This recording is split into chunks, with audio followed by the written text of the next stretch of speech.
Buka Alkitab kita sama-sama. Hari ini kita masih melanjutkan pembahasan kita tentang 33 hal yang perlu kita hindari dalam perjanjian baru. Selalu saya ingatkan bahwa mencintai Kristus bukan hanya melakukan apa yang Yesus suka, tapi mencintai Kristus juga berarti semangat untuk meninggalkan yang Yesus tidak suka. Amin. Taruh tangan kanan saudara di dada, bilang, saya harus meninggalkan yang Yesus gak suka.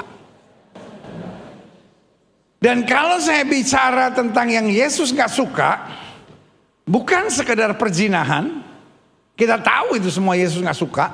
Bukan sekedar penyembahan berhala, kita tahu Allah tidak bisa diduakan. Bukan sekedar minum mabuk, judi, hal-hal yang besar-besar itu. Meskipun saya berdoa, yang besar-besar itu memang sudah kita tinggalkan. Tapi ingat, banyak orang jatuh bukan karena batu besar. Banyak orang jatuh kenapa? Kerikil-kerikil kecil, betul? Betul kita udah tinggalkan perzinahan, betul kita udah tinggalkan penyembahan berhala. Tapi saya khawatir kita masih apa-apa tersinggung, apa-apa kepahitan, apa-apa kecewa, apa-apa khawatir. Alkitab bilang yang satu kamu tinggalkan, yang lain jangan kamu abaikan. Artinya apa? Setelah kita makin fokus melayani Tuhan, kita juga semakin fokus meninggalkan yang Yesus gak suka. Sehingga hari-hari kita makin berkenan dalam kemuliaan yang mereka tepuk tangan yang mereka buat Tuhan. Nah, hari ini secara khusus salah satu yang kita harus pelajari yang Yesus gak suka, jangan seperti orang munafik dalam doa. Saya percaya doa adalah modal kehidupan orang percaya. Amin. Orang lain boleh mengandalkan uangnya, orang lain boleh mengandalkan pengalamannya, orang lain boleh mengandalkan kehebatannya, tapi saya percaya anak Tuhan mengandalkan doa. Ini yang gak bilang amin ini dia lagi bingung ini. Orang lain boleh mengandalkan uangnya, orang lain boleh mengandalkan pengalamannya, orang lain boleh mengandalkan jaringannya, tapi anak Tuhan mengandalkan doa. Yang setuju sama saya katakan, saya memilih itu mengandalkan doa. Dalam hidup saya percaya doa adalah kebutuhan yang paling utama. Sehingga saya berani simpulkan, doa membuat hidup kita jadi asik. Doa bukan berarti semuanya pasti beres. Doa bukan berarti semua bisa terjadi seperti yang kita harapkan. Doa bukan berarti semuanya pasti selesai. Tapi doa menjadikan hidup kita asik. Sehingga saya berani buat kesimpulan, orang yang hidupnya gak asik berarti kurang doa. Pak, Bu, adik-adik muda dengar, kalau hidup lu kurang asik berarti lu kurang doa. Setuju? Taruh tangan kanan saudara di dada sama-sama bilang, kalau hidup gua kurang asik berarti gua kurang doa. Taruh tangan kanan saudara di dada bilang, kalau hidup gua kurang asik berarti gua kurang doa.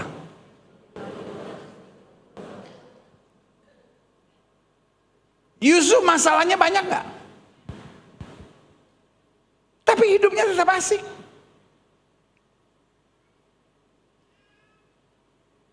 Daniel berdoa enggak? Daniel berdoa enggak? Dibuang ke gua singa tuh. Tapi hidupnya tetap asik. Daud berdoa enggak? Tapi diserang sama Saul tuh. Harus berhadapan dengan Goliat tuh. Tapi hidupnya tetap asik. Amin. Salam Abednego berdoa enggak? Dibuang tuh ke dapur api yang dipanaskan 7 kali lipat. Tapi ini yang saya mau bilang, hidupnya tetap asik. Doa bukan berarti saya tidak punya masalah. Tapi doa berarti hidup kita asik dalam anugerahnya. Mereka tepuk tangan yang meriah buat Tuhan. Sebetulnya kalau hari ini saya langsung bilang amin, sudah cukup, sudah dapat berkat Tuhan. Cuma kalau saya bilang amin sekarang sudah pikir-pikir, Gilbert kenapa khotbahnya pendek banget hari ini? Ya, kan? Karena sebetulnya setiap sudah harus berjalan dengan keyakinan. Kalau saya suka berdoa, maka hidup saya jadi asik. Pulang dari gereja, saudara update status. Tulis, kalau hidup lu kurang asik berarti lu kurang doa. Hashtag sadar sendiri ya. Nah. Jadi hari ini jangan bilang sama saya, pendeta saya udah doa, tapi suami saya belum bertobat. Saya sudah doa, tapi saya belum dapat pasangan teman hidup. Saya udah doa, tapi badai sedang menerpa hidup saya. Doa bukan berarti semuanya pasti beres, tapi doa meyakinkan kita bahwa hidup kita dahsyat dan luar biasa. Berikan tepuk tangan yang meriah buat Tuhan. Saudara pulang dari gereja dan bilang hidup saya asik. Kalau saudara tanya sama saya kenapa hidup saya asik, karena kapanpun saya memerlukan dan kapanpun saya membutuhkannya, saya bisa berseru kepada Tuhan dan Tuhan selalu memberikan yang terbaik buat hidup saya. Yang sudah katakan amin. Buka Alkitab kita sama-sama. Matius pasal 6 ayat 5-8. Dan apabila kamu berdoa, janganlah berdoa seperti orang munafik. Nah ini Alkitab bilang jangan. Mereka suka mengucapkan doanya dengan berdiri dalam rumah-rumah ibadat pada tikungan-tikungan jalan raya supaya dilihat orang. Aku berkata kepadamu, sesungguhnya mereka sudah mendapat upahnya. Jadi doa tidak membutuhkan penilaian orang. Orang sekarang itu asbun. Orang sekarang itu asal ngomong. Orang sekarang apa saudara? Asal ngomong. Gampang sekali nyerang orang. Ada orang yang kalau doa tenang gitu.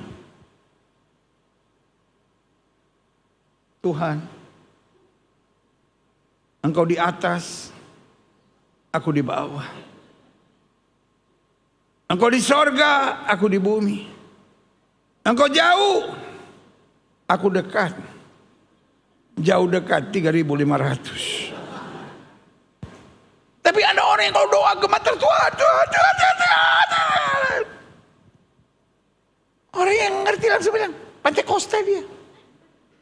Karismatik. Belum lagi ada orang-orang yang ngomong sembarangan, oh itu gereja karismatik, gereja Pentakosta, gereja palsu semuanya. Saudara yang kasih dalam Tuhan. Orang sekarang gampang buat penilaian, tapi Alkitab sudah bilang. Kalau kamu berdoa jangan supaya dilihat orang, kamu berdoa supaya jangan dinilai orang. Artinya orang mau nilai apapun gak penting, orang mau nilai apapun tidak penting. Soalnya yang biasa doa berlutut lah. Soalnya yang biasa berdoa pakai bahasa roh lah. Soalnya yang biasa berdoa pakai bahasa Batak lah. Soalnya yang biasa berdoa baru sepenggal kata cek. Kadang-kadang kalau doa gitu, Tuhan, kau datang kepadamu. Sampai temannya bilang, lu kenapa sih kayak gak senang banget gitu. Cek. Ada yang doa seperti ular kobra, Tuhan. Aku tetap percaya kau sanggup. Sampai kita darah, Yesus.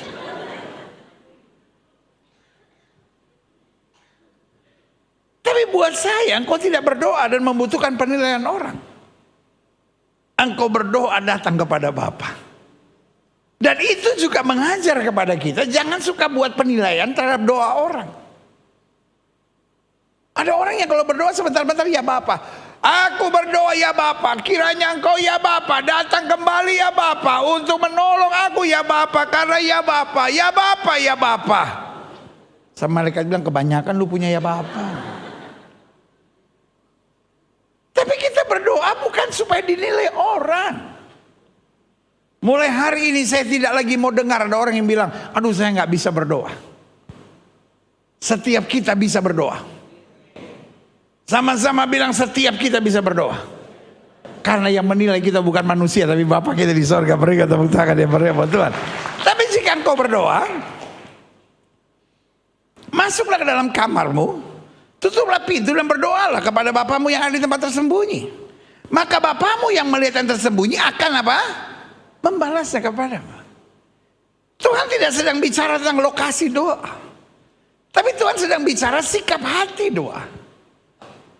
Ada banyak orang kalau lagi kumpul sama teman-teman di kantin makan, dia nggak berdoa.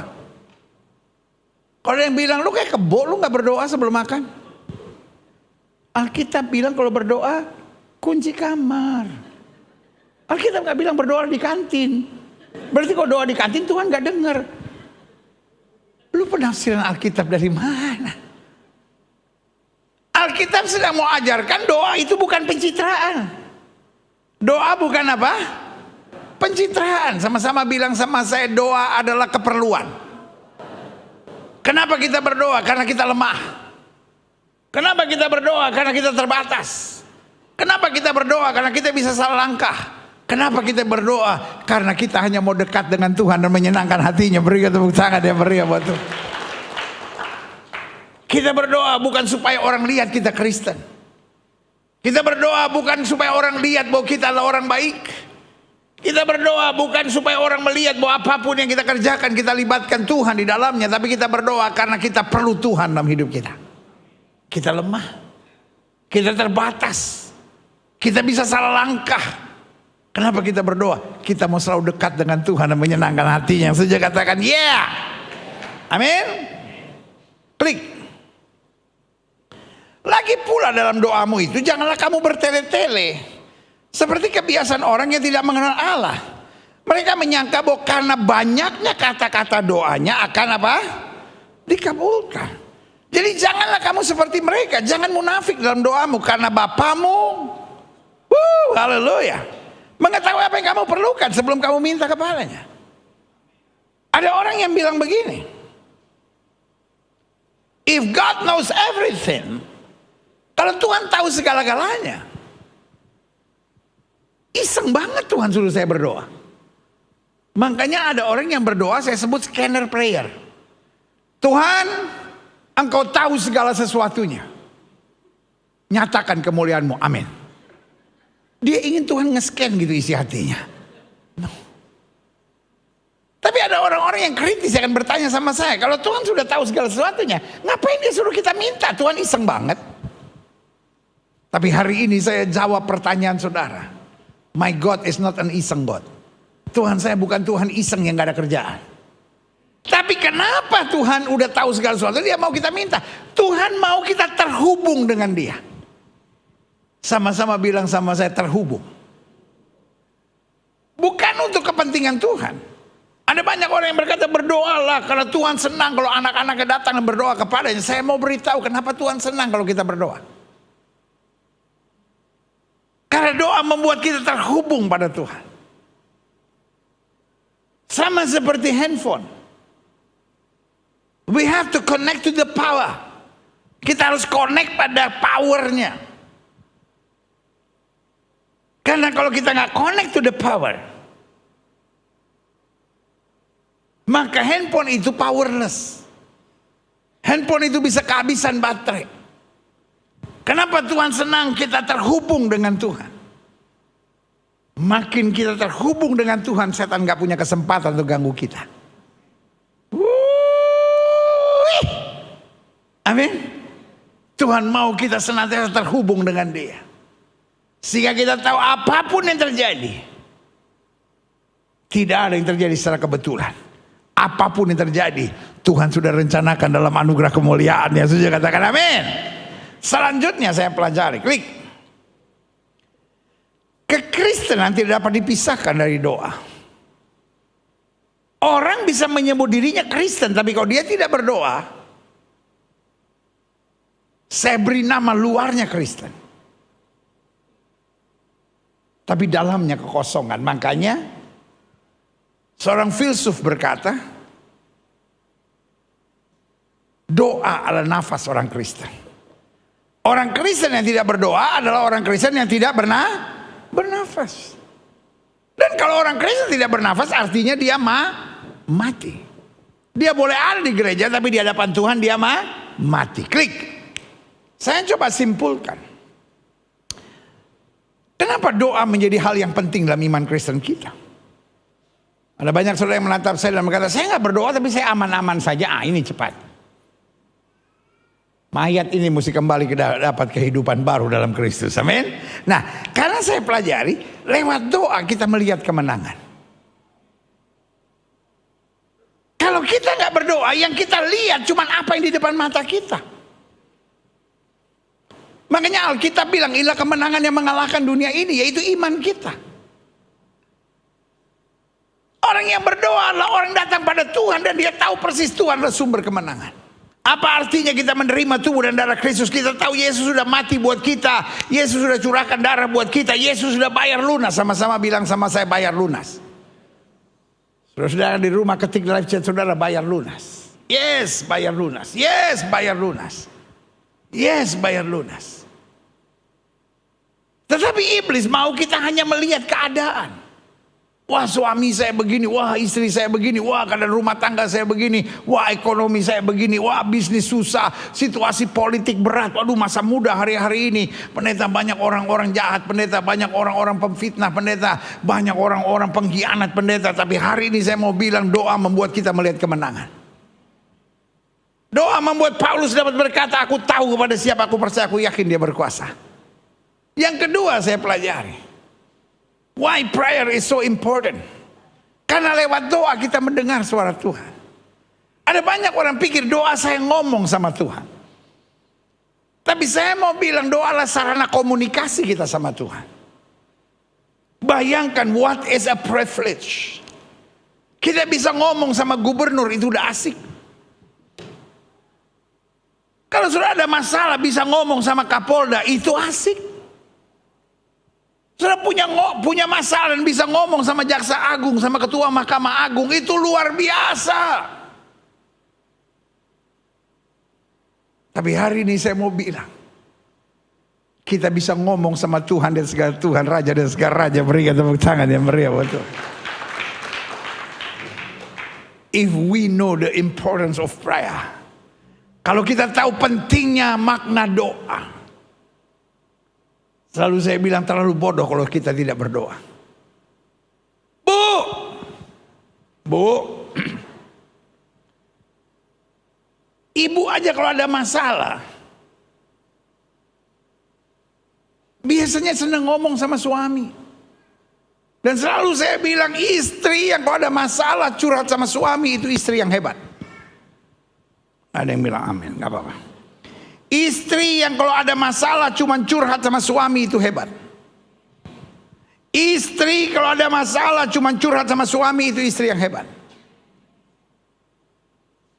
Bu, kalau kau ada masalah kau curhat sama orang, bu, percayalah saya, potensi kebocoran itu besar. Baik bocor halus maupun bocor besar. Meskipun kau sambil nangis udah ngomong, lu jangan bilang ya, cuma nama gua aja lu, cuma sama lu aja gua cerita, gua udah gak tahan lagi gitu. Lu tuh temen yang paling gua bisa percaya. Walaupun sudah pakai permukaan yang sesahdu itu. 2 bulan kemudian sampai rapat PBB membahas persoalan saudara.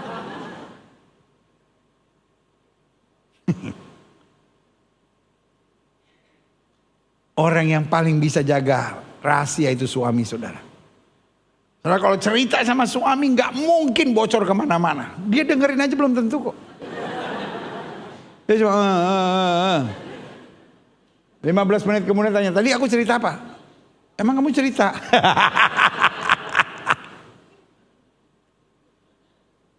Kita bisa cerita sama orang aja udah seneng.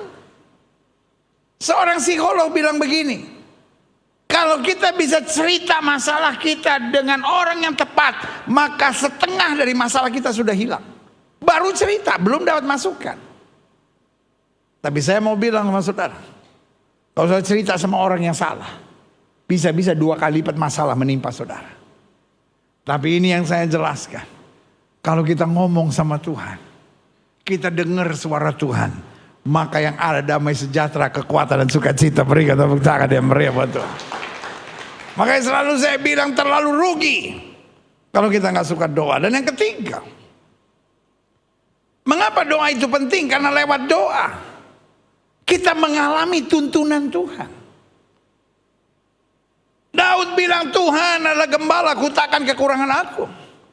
Bahkan dia bilang, melewati lembah kekelaman aku tidak takut bahaya, gadanya dan tongkatnya menjadi penghiburan bagi aku.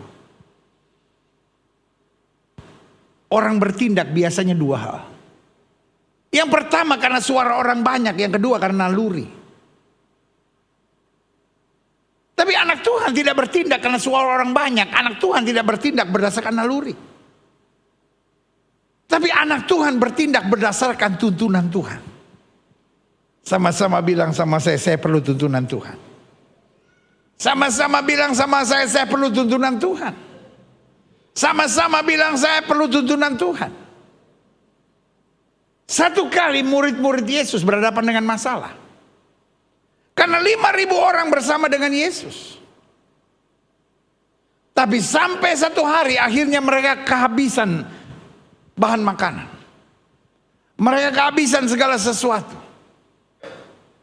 Mereka mulai berdiskusi. Saya percaya diskusi mereka adalah what should we do? Yang satu bilang, what can we do? Okay, what do we have? Apa yang kita punya? Sebagian bilang ya kita punya beberapa roti, sebagian bilang kita punya uang 200 dinar. Lalu mereka mulai bahas. Dan ini yang saya mau bilang. Kalau kita ikuti suara orang banyak, kita ikuti naluri kita bisa salah. Tapi dalam hidup saya terlalu percaya. Ikut jalan Tuhan gak mungkin salah. Sama-sama bilang sama saya ikut jalan Tuhan. Nggak mungkin salah. Siapa yang setuju sama saya? Saudara di rumah ketika live chat saudara ikut jalan Tuhan tidak mungkin salah. Tiba-tiba Yesus ngomong sesuatu yang sangat tidak populis. Yesus ngomong sesuatu yang sangat tidak dipahami oleh orang zaman itu. Karena Yesus bilang, kamu harus memberi mereka makan. Sebagian mereka bilang, what?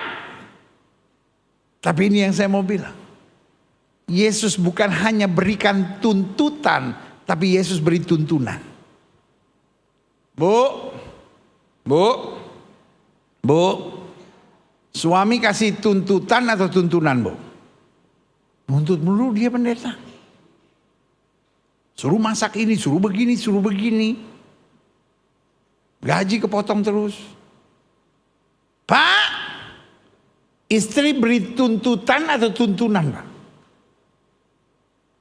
Bos di kantor kasih tuntutan atau tuntunan? Orang tua saudara kasih tuntutan atau tuntunan? Ini yang indahnya Tuhan kita. Kamu harus beri mereka makan. Mereka protes. Kami gak mungkin, uang 200 dinar juga gak cukup.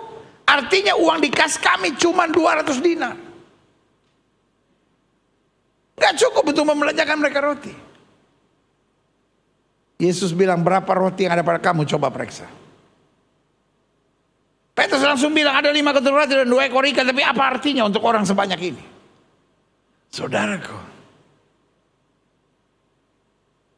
Yesus ambil.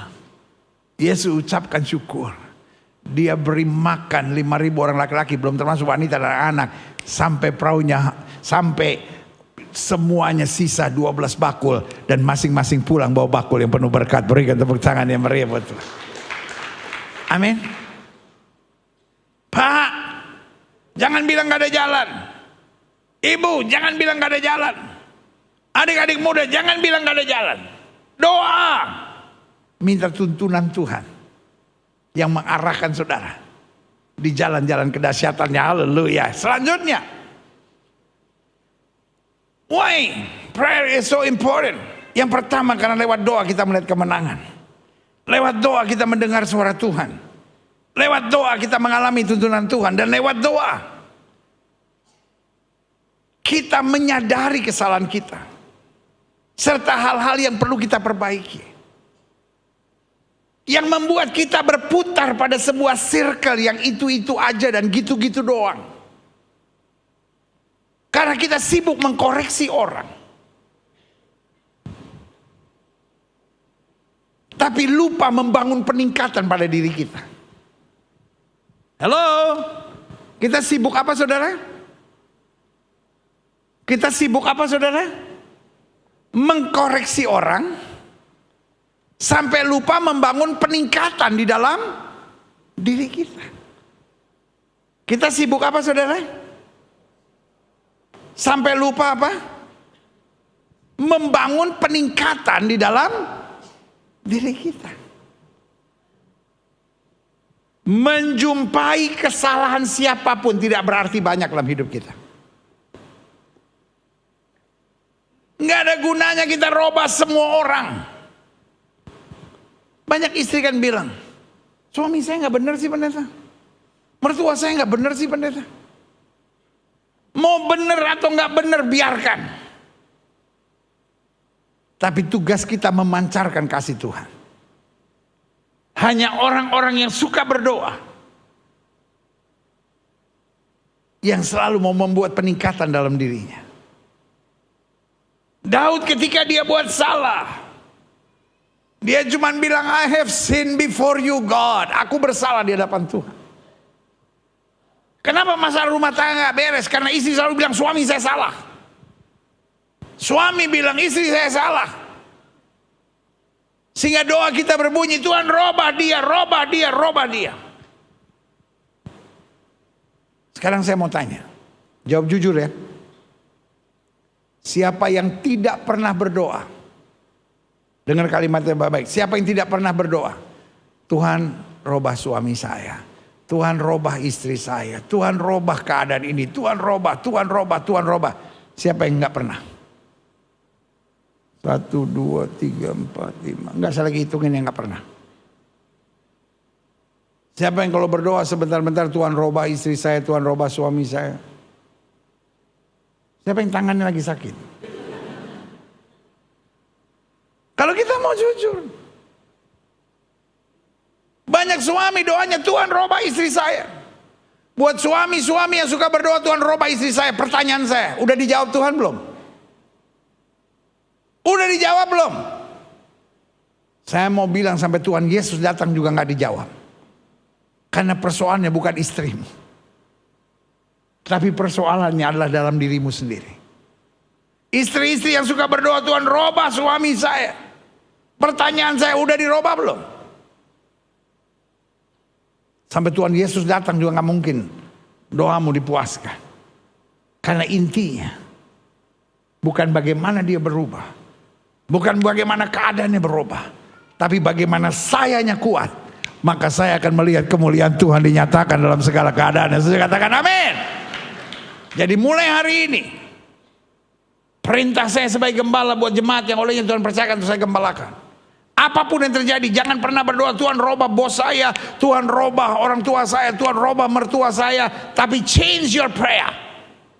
Tuhan robah saya, supaya saya ngerti maksud Tuhan. Tuhan robah saya, supaya saya tetap kuat. Tuhan robah saya, supaya saya tetap bersyukur. Tuhan robah saya, supaya saya tetap melakukan kehendak Tuhan dengan hati yang benar di hadapan Tuhan. Yang setuju katakan amin. Klik. Akhirnya saya simpulkan, kenapa Tuhan bilang janganlah kamu munafik dalam doa. Saya coba pelajari bahasa aslinya, bahasa Yunaninya tentang kata munafik. Ternyata bahasa Yunani tentang munafik, terjemahan bebasnya ke bahasa Indonesia artinya pemain drama. Jadi seorang munafik adalah seorang yang memainkan peran. Padahal what is prayer? Prayer is be yourself. Doa itu artinya saya datang apa adanya sama Tuhan. Karena Tuhan yang melihat apa adanya akan menjadikan kita ada dalam rencananya yang dahsyat dan luar biasa. Berarti dalam doa jangan sok tahu, jangan sok jago, jangan sok pintar. Karena doa bukan pencitraan, tapi doa adalah ketulusan. Karena keperluan kita, saya tidak bisa hidup tanpa Tuhan. Siapa yang setuju saya tidak bisa hidup tanpa Tuhan? Sama-sama bilang saya tidak bisa hidup tanpa Tuhan. Oh, berikan tepuk tangan yang meriah buat Tuhan.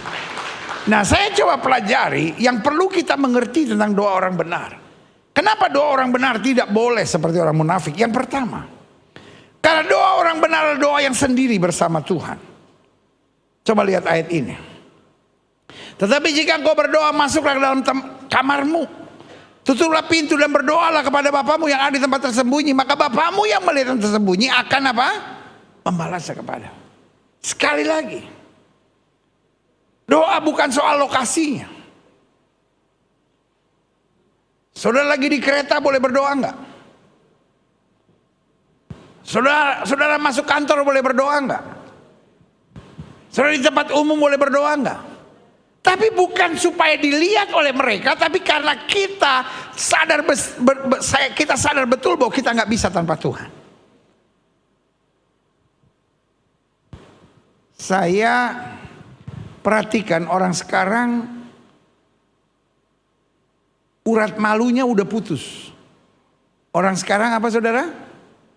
Urat malunya udah putus. Orang sekarang ngomong kadang-kala tanpa dasar. Yang penting ngomong dulu, sikat dulu, nggak mau tahu benar atau nggak ada malu-malunya. Saya suka bacain komentar-komentar di YouTube channel kita. Kadang-kala ada yang suka bilang gini, Pak Pendeta, tim hamba-hamba Tuhan, para pendoa, tolong doain dong, anak saya sakit. Tolong doain dong, saya mengajukan surat lamaran. Tolong doain dong, anak saya akan tes pelatnas. Tiba-tiba di bawahnya, yang tiba-tiba bilang begini, kenapa mesti minta doa sama orang? Emangnya orang itu lebih suci? Emang orang itu lebih dekat sama Tuhan? Doa itu sendiri aja. Terus dipakai ayat ini, Tuhan juga mendengar kalau kita doa di kamar, gak usah doa di YouTube.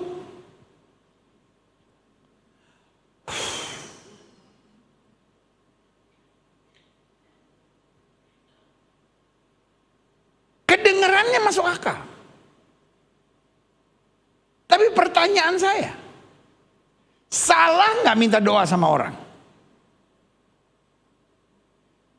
Kita minta doa sama orang bukan karena doa dia lebih dijawab daripada doa saya.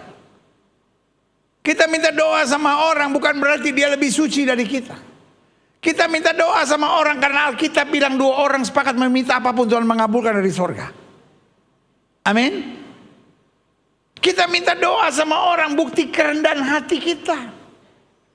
Kita mau bersama-sama menghadap Tuhan dan memohon pertolongan rahmat dan anugerahnya yang sejati. Buat saya orang yang bilang gak usah minta doa sama orang adalah orang-orang sombong yang tengil. Yang merasa gue juga bisa.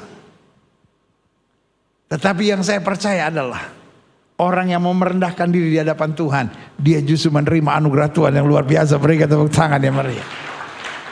Berarti doa adalah sebuah kebutuhan private. Kebutuhan yang sungguh-sungguh sama Tuhan. Kita butuh doa lebih dari segala-galanya. Yang setuju sama saya katakan, saya butuh doa lebih dari segala-galanya. Sama-sama bilang saya memerlukan doa lebih dari segala-galanya. Amin. Yang kedua, kenapa kita tidak boleh munafik dalam doa? Yang pertama, karena doa orang benar adalah doa yang sendiri bersama Tuhan. Tuhan mau kita apa adanya. Tuhan mau lihat reaksi jujur kita dalam menghadapi segala situasi. Sehingga kadang-kala kita bilang, Tuhan saya tuh capek banget Tuhan. Tuhan saya sebagai manusia rasanya gak kuat. Tuhan saya kayaknya gak sanggup. Atau mungkin Tuhan tuh saya sebetulnya marah banget gitu Tuhan. Tapi kalau saya lampiaskan amarah saya, semuanya bisa parah Tuhan. Saya serahin semua sama Tuhan. Biar Tuhan yang ambil alih. Kalau saudara pelajari buku Mazmur, saudara lihat bagaimana dalam doanya Daud sangat polos dan jujur di hadapan Tuhan. Saya tidak mengajar saudara bagaimana mengucapkan kata-kata yang hebat dalam doa. Tapi saya mau saudara gak jaim sama Tuhan. He is your best father. Dia Bapa yang paling mengerti. Dan waktu kita terbuka jujur sama Tuhan, Tuhan nyatakan kemuliaan dengan dahsyat dan luar biasa. Berikan tepuk tangan yang meriah. Yang kedua, makanya saya bilang doa orang benar adalah apa saudara? Doa yang jujur dan sederhana. Klik.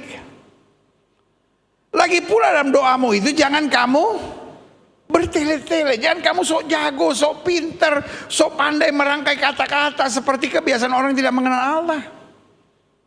Mereka menyangka bahwa dengan banyaknya kata-kata doanya akan apa? Dikabulkan. Dia pikir kalau kita pencitraan sama Tuhan. Dia pikir kalau kita jaim sama Tuhan.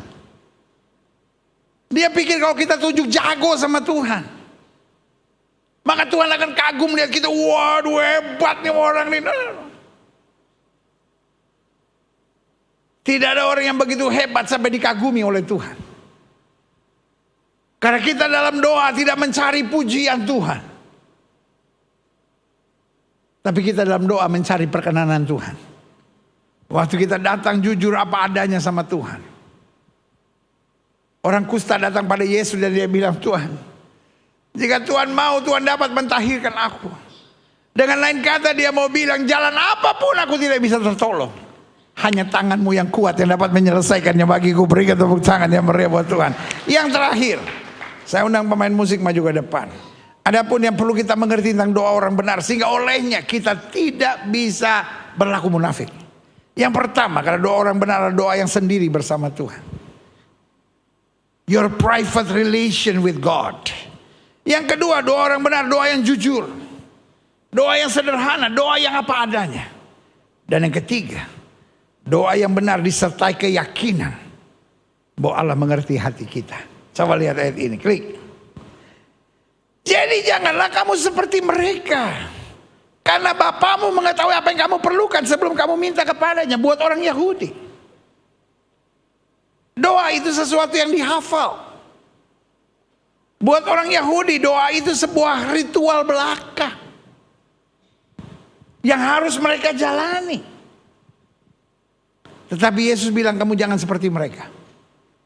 Yang pertama, kunci doa adalah keyakinan. Bayangkan, saya datang pada Tuhan dan segala Tuhan, Raja dan segala Raja. Orang lain boleh mengandalkan Kapolres, orang lain boleh mengandalkan Kapolda, orang lain boleh mengandalkan Kapolri, orang lain boleh mengandalkan Jaksa Agung, tapi kita mengandalkan Tuhan. Tuhan bisa pakai siapapun, tapi kuncinya, kekuatannya adalah doa. Dari pihak Yesus, Yesus sudah menyelesaikan semuanya. Kita udah punya senjatanya menghadapi apapun. Ketika kita disakiti, dicurangi, dikhianati, kita berdoa. Ketika kita dalam tekanan yang berat sekalipun, kita berdoa. Tapi sebaliknya, waktu berkat Tuhan bertubi-tubi dalam hidup kita, berdoalah. Adik-adik muda, kalau umurmu 32 dan kau belum dapat pasangan teman hidup, berdoa. Gak usah maksain. Udahlah, yang second biarinlah, jangan. Tetap berdoa. Tapi buat saudara yang baru umur 23, yang naksir banyak, berdoalah. Karena salah juga kalau kebanyakan. Hidup ini, waktu kita berdoa, kita kagum bagaimana lihat Tuhan tutup pintu-pintu yang gak perlu, dan buka pintu-pintu yang penuh berkat di dalamnya. Berikan tepuk tangan yang meriah buat Tuhan. Saya undang kita semua bangkit berdiri, kita datang pada Tuhan. Aku punya Tuhan yang besar, amin, yang telah berjanji dan sanggup menggenapi imanku, bersepakat percaya kuasa-Nya. Ku terima sekarang kemenangan semua berseru pada Tuhan, katakan aku punya Tuhan yang besar.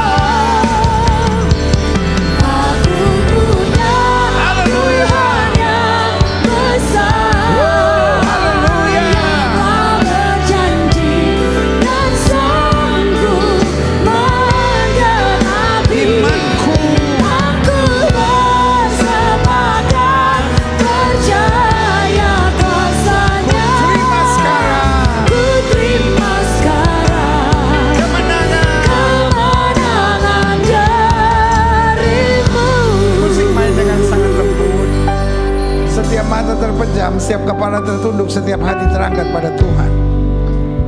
Hari ini kita sudah terima tubuh dan darah Kristus. Dan mungkin kalau kau mau jujur, kau berkata, I've tried everything. Saya udah coba ngadep ini, saya coba ngadep itu, saya coba ngadep ini, tapi saya menghadapi situasi yang berat. Saya cuma mau bilang sama saudara, kalau hidupmu gak asik berarti kau kurang doa.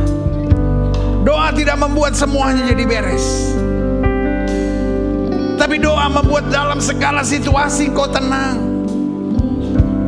Dalam situasi kau tahu God is in control. Dalam segala situasi kau mengerti Allah terus bekerja dalam segala perkara untuk mendatangkan kebaikan. Kalau hidupmu gak asik, sorry untuk bilang ini, kau hanya kurang doa. Mungkin kau doa tapi untuk memaksakan Tuhan menggenapkan apa yang kau mau. Jika itu doamu, taruh tangan kananmu di dada. Ibu, kalau kau dikhianati, kau disakiti, kau dilukai, kau dicurangi, nangis gak bisa tolong, marah, kecewa, dendam, sakit hati hanya membuat semuanya berat. Sudah, tenang, serahin sama Tuhan. Doa. Pak, kalau kau dibully, kau diserang, kau disakiti, kau dilukai, kau dicurangi, kau dikhianati, what can you do? Kau mau marah, kau mau berontak, won't help, gak nolong. Tapi kalau kau doa, aku akan kagum melihat bagaimana Allah bertindak. Adik-adik muda, I know sometimes life becomes so tough for you.